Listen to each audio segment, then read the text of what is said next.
এখন রাত 9:30 বাজে, আমি আছি পোস্তগোলাতে। তো এখান থেকে যাব ঢাকার অন্য মাথায়। তো ঢাকার অন্য মাথা বলতে উত্তরাতে যাব।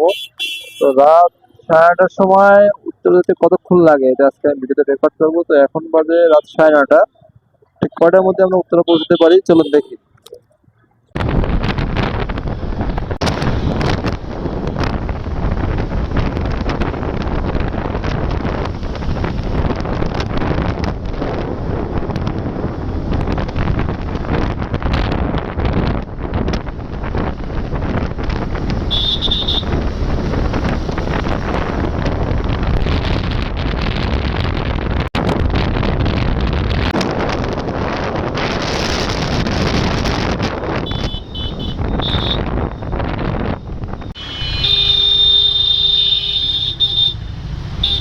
এর মধ্যে কাদা পানি পার হচ্ছে।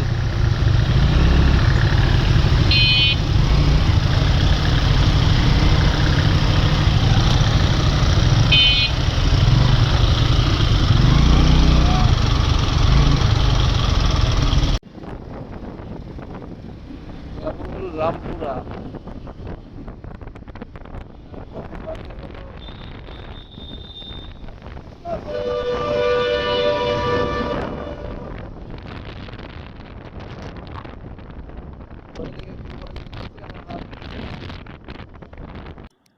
আসলে এখন আছি হলো, এখন যে জায়গাটায় আছি পিছনে এম্বাসি। তো এখানে একটু যাত্রা বিরতি নিয়েছি, ঠিক আছে, আমাদের রাইডার আর আমি। তো এই হলো অবস্থা। আমরা টার্গেট হলো আমরা উত্তরা যাব। আমরা 9টার সময় 9:30টার দিকে, 9:30 একটু আগে আর কি, 9:20-এর দিকে আমরা রওনা দিয়েছি। কতক্ষণ লাগে? এখন 10:22 বেজে গেছে, এখনো আমরা রাস্তায়। ঢাকার এক মাথা থেকে অন্য মাথায় আমরা যাচ্ছি, দেখি কতক্ষণ সময় আমরা যেতে পারি।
বাজে রাত 10:47। এখন আমি পৌঁছাইছি আর কি উত্তরা, আমার যেখানে টার্গেট ছিল। তো বিজি বাস পর্যন্ত ভালো থাকবেন। রাত 10:47 আমরা রওনা দিয়েছি 9টা ঠিক 20-এর দিকে, খুব সম্ভবত 9:40 9:30 বলেছিলাম, বাট তার একটু আগে। তো এখন রাত 11টা বাজে।